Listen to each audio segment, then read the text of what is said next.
18 தர்பார். வந்துட்டாயா. வணக்கம் மக்களே, இது நியூஸ் 18 தர்பார். வாங்க நம்ம நேரா நிகழ்ச்சிக்குள்ள சரக்குன்னு போவோம்.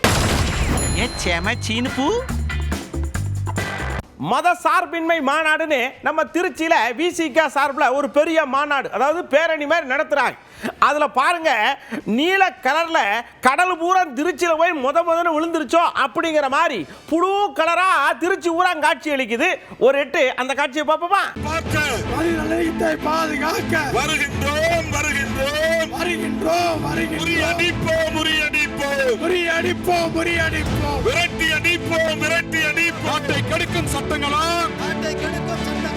குடியுரிமை திருத்த சிறுபான்மை மக்களுக்கு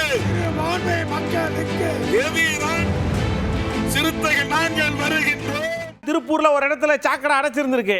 இறங்கி அடப்பெடுக்கிறத விட்டுவிட்டு உள்ள நின்று நான் போராட்டம் பண்ணி உங்களை அடப்பெடுக்க வச்சே தீர்வோம்னு பஞ்சு டைலாக் பேசி ஒரு கவுன்சிலர் ஒரு வித்தியை காட்டிருக்காரு. வாங்க யாருன்னு பார்ப்போம்.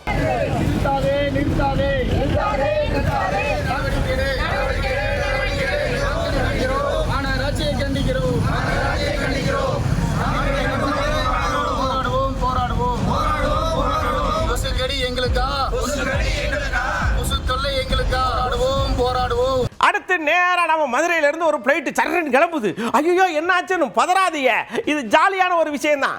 மதுரை பிளைட்டை ஓட்டுனாரு அங்க இருக்கிற ஒரு விமானி தான். அவர் என்ன பண்ணிருக்காரு, மைக்க பிடிச்சி, மக்களே இது நம்ம ஊர் பிளைட்டு, அதனால ஜிகர் தண்டா சூடா பருத்திப்பாலு அப்படி ரெண்டு பச்சி இச்சின்லாம் கேட்கக்கூடாது அப்படின்னு ஜாலியா கலகலப்பா அவங்களுக்குள்ள இருக்கிற பீதியை வெளியில கிளப்புற மாதிரி பேசி வண்டியை டேக் ஆஃப் பண்ணிருக்காரு. Flying time பாத்தீங்கன்னா 4 hours Abu Dhabi. Flying distance பாத்தீங்கன்னா ஒரு 3000 km. லைஃப் என்ஜாய் பண்ணுங்க. நம்ம ஒரு ஃளைட்ல ஜிகர் தண்டா பருத்திப்பாலாம் கேட்றாதீங்க, கிடைக்காது. But almost very enjoy the flight. If you need any help, please ask the cabin crew. They'll be more than happy to help you. Once again, thank you so much for your flight. Thank you, sir. Thank you, sir. நீங்க சுற்றுலா போறீங்க, தஞ்சாவூர் போன உடனே இது வரலாறு தெரிஞ்சா நல்லா இருக்குமே அப்படின்னு யோசிக்கிற நேரத்தில் ஒருத்தர் வந்து கடகடன்னு மலமலன்னு சொல்லுவார். அவருக்கு பேர் கைடுன்னு வச்சிருக்காங்க. இந்த சிரமம்லாம் வேண்டாம் அப்படின்னு ஒரு QR கோடு ரெடி பண்ணி வச்சிருக்காங்க கவர்மெண்ட்ல இருந்து. இதை நீங்க ஸ்கேன் பண்ணீங்கன்னா உங்களுடைய எல்லா விஷயங்களுமே உங்களுடைய போன்ல வந்துடும். நீங்க உட்காந்து பொறுமையா படிச்சு ஆத்து தெரிஞ்சுக்கலாம் அப்படின்றதுனால இப்போதைக்கு ஆங்கிலத்தில் மட்டும்தான் இருக்கு. பிராந்திய மொழிகளில் திருப்பி கொண்டு வரும் சொல்லியிருக்காங்க. சீக்கிரம் வந்துடும், தமிழ்ல கொண்டு வந்துருங்க.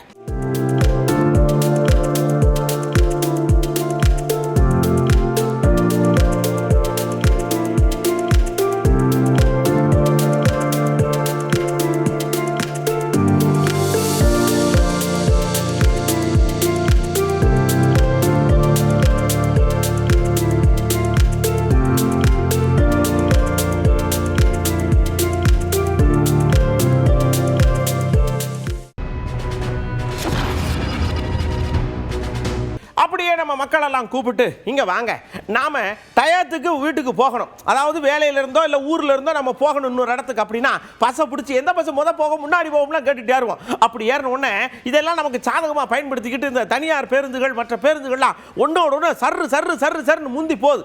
அடி வயிற்றுக்குள்ள அப்படியே அண்டாவில் நெருப்ப கட்டின மாதிரி இருக்கு. அந்த மாதிரி பயத்தை உண்டாக்கும் போது நமக்கு ஒரு கேள்வி தோணுது, இப்படி போறது சரியா?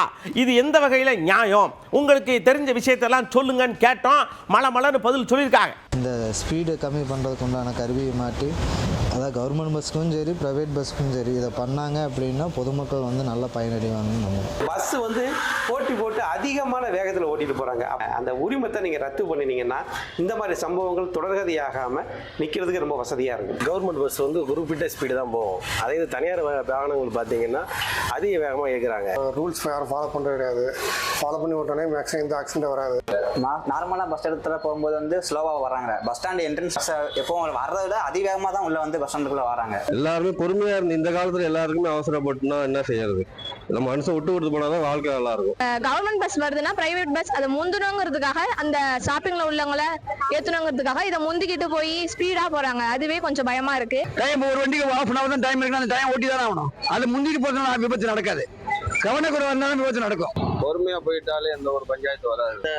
டைம் கீப்பர் சொல்லக்கூடிய அந்த பயண காப்பாளர் அவங்க தான் அதை வந்து சரியான முறையில் நின்று சரியா கவனித்து அந்த டயத்துக்கு இந்த வண்டி போகணும்னு சொல்லணும். சிட்டிக்குள்ள வந்து கம்மியான ஸ்பீடு பண்ணணும் அப்படின்றத நான் கேட்டுக்கிறேன். கொஞ்சம் டயத்தை மட்டும் கொஞ்சம் அட்ஜஸ்ட் பண்ணிட்டீங்கன்னா அந்த டிரைவர் வந்து போட்டி போட்டு ஓடணுன்ற அவசியம் இல்லை. இப்ப இருக்க அவசர காலகட்டத்தில் எல்லாருக்குமே போக வேண்டிய சூழ்நிலை தான் சார். இருந்தாலுமே அவங்களோட உயிர் பாதுகாப்பை எண்ணி கொஞ்சம் பொறுமையா போகணும். அவங்க பஸ் ஓட்டுறவரை சேஃப்டியாக கொண்டு போய் விடுவார்னு சொல்லி தான் நம்ம உட்காரோம். ஆனால் அவங்க வந்து எக்ஸ்ட்ரா கொஞ்சம் காசு கிடைக்கும் போட்டி போட்டு இன்னொரு முன்னாடி போயிட்டோம்னா இன்னும் கொஞ்சம் பேர் ஏற்றிக்கலான்னு சொல்லிட்டு போட்டி போட்டு ஓடுறது அது ரொம்ப தப்பு. அதுக்கு இவங்க 2 பேரும் போட்டி போட்டுட்டு போய் அதுல நம்ம பலிக்காடு ஆகிறதுக்கு எதுக்கு அந்த மாதிரி பஸ்ல போனோம். இப்படி தான் பாருங்க, கோயம்புத்தூர்ல ஒரு அரசு பேருந்து சர்ன்னு வந்திருக்கு. ரோட்ல தான் வந்துகிட்டு இருக்கான்னு பார்த்தா நேரம் சென்ட்ரு மீடியனில் ஏறி சடக்குன்னு கரப்பாம்பூச்சி கவுந்த மாதிரி கவுந்து கிடக்கு. பாவம் உள்ள இருக்க நிறைய பேருக்கு அடிபட்டு போச்சு.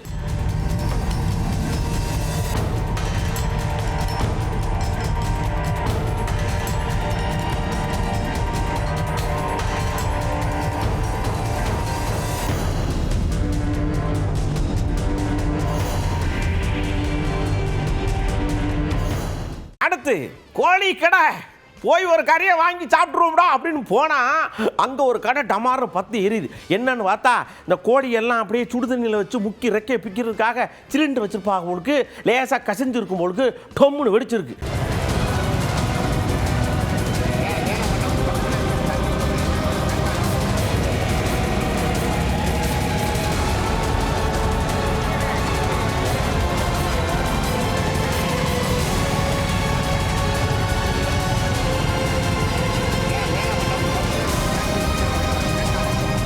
வேலூர் பக்கத்தில் இப்படி தான் ஒருத்தர் காரை எடுத்துகிட்டு போய் சர்ன்னு வேர்க்கார். பிரேக்கை போட்டு தானே நிப்பாட்டணும். நேராக போஸ்ட் கம்பத்தில் போய் மோதி போஸ்ட் கம்பு சாஞ்சிற அளவுக்கு நிப்பாட்டிருக்கார்.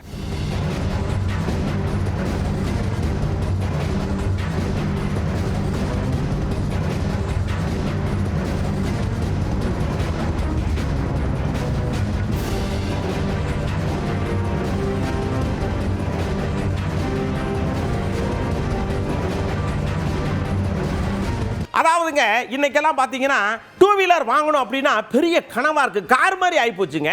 சாலிடா 1.5 லட்சம் 2 லட்சம், ஹே இந்த பைக்கு 2.5 lakhs அப்படின்னு சர்வசாதாரணமாக சொல்லிட்டு போறாங்க. வாங்குறவங்களுக்கு தான் அடிவேறு கலங்குது. சில பேர் காசை கொடுத்து வாங்கிடுறாங்க, அப்பா அம்மாவை குடலை உருவி. சில பேர் அப்பா அம்மாட்டெல்லாம் கேட்க வேண்டாம், நாமளே போய் வாங்கிக்கிறோம்னு சொல்லி அங்கே எங்கேயாவது நிறுத்தி வைக்கிற வண்டியை தூக்கிட்டு போயிருந்தாங்க. இப்படி தான் மன்னார்குடியில் ஒரு கும்பல் தூக்கிட்டு போயிருக்குது. என்னன்னு பாருங்க.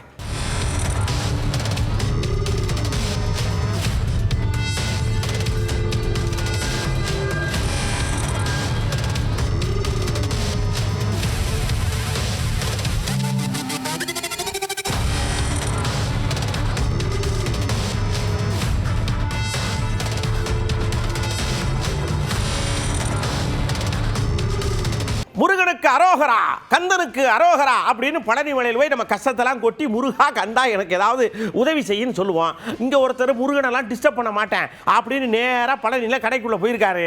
போய் அது வாங்கணும் இது வாங்கணும் எல்லாம் சுற்றி சுற்றி பார்த்துருக்காரு. கடைக்காரோ நல்ல கஸ்டமர் போல் இருக்குன்னு அவர் எடுத்து போட இவர் கல்லாப்பட்டியிலேருந்து ஆட்டை போட்டு போயிட்டே இருப்பார் போல் இருக்கு. போயிட்டே இருந்துட்டார்.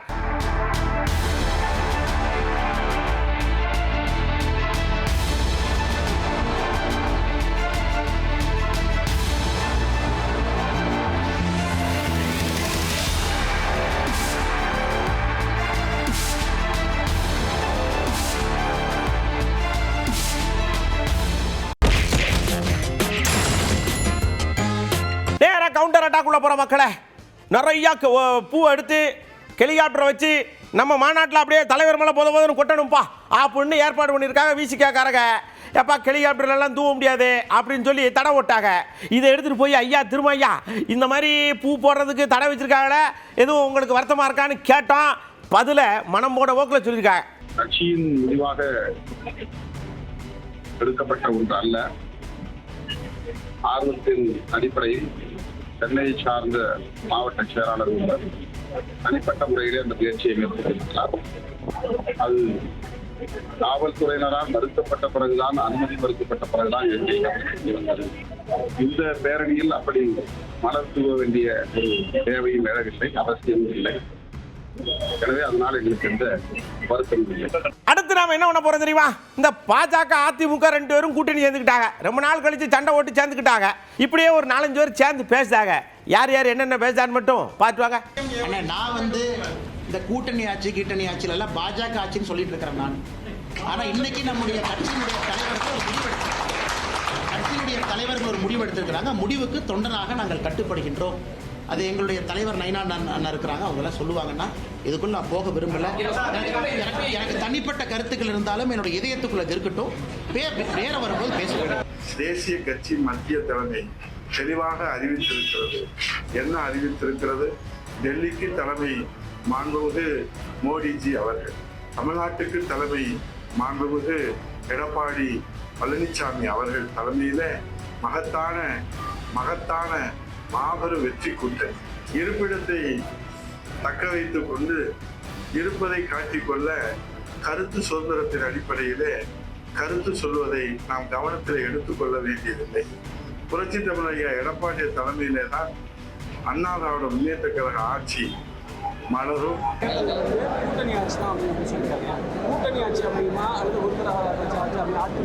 எங்களது கூட்டணி கட்சிகளுடைய ஆட்சி. தமிழ்நாடு முதலமைச்சர் திரு எடப்பாடி பழனிசாமி அவர்கள்.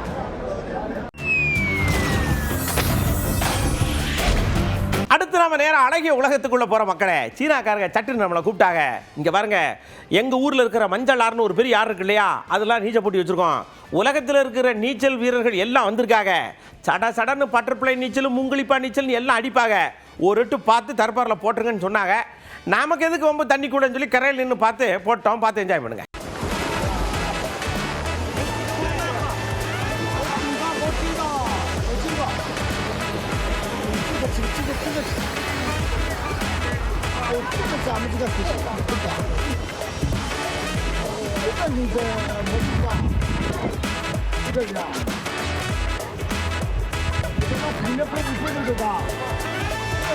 இதே மாதிரி இன்னும் ஏகப்பட்ட விஷயங்களோட நம்ம அடுத்த தர்பாரில் நான் உங்களுக்கு கொண்டு வந்து கொடுக்குறோம். அது வரைக்கும் கொஞ்ச நேரம் நீங்கள் பொறுக்கு தான் ஆகணும். கண்டிப்பாக நான் நிகழ்ச்சி முடிக்கிறதுக்கு முன்னாடி வழக்கமாக சொல்கிற விஷயத்தை இப்போயும் சொல்கிறேன். இந்த ரோட்டில் போகும்போது, அதாவது ரோட்டில் பைக்கில் போகும்போது செல்ஃபோன் பேசாதீங்க. நடந்து போகிறவங்க தயவு செஞ்சு பேசாதீங்க. ஏன்னா நீங்கள் நடந்து போகும்போது பேசிக்கிட்டே வலது பக்கம் போறீங்களா, நடு ரோட்டில் வரீங்களா ஒன்றும் தெரிய மாட்டேங்கி. இதை விட பைக்கில் வரவங்க இப்படி கழுத்து வரவங்க இப்படி சாச்சுக்கிட்டு ஹலோ அப்படின்னு சொல்லி பேசிட்டு போறீங்க, எங்கேயாவது கொண்டே விட்டுறீங்க. தயவு செஞ்சு இந்த மாதிரிலாம் பண்ணாதீங்க. இதே மாதிரி நிறைய விஷயங்களோட அடுத்த தர்பாரில் நான் உங்களை சந்திக்கிறேன். அதுவரை உங்களிடம் அன்போடும் பண்போடும் பாசத்தோடும் விடைபெற்றுக் கொள்வது உங்கள் அன்பு நண்பன்களில் வணக்கம் மக்களே. 18 தர்பார் வந்துட்டாயா.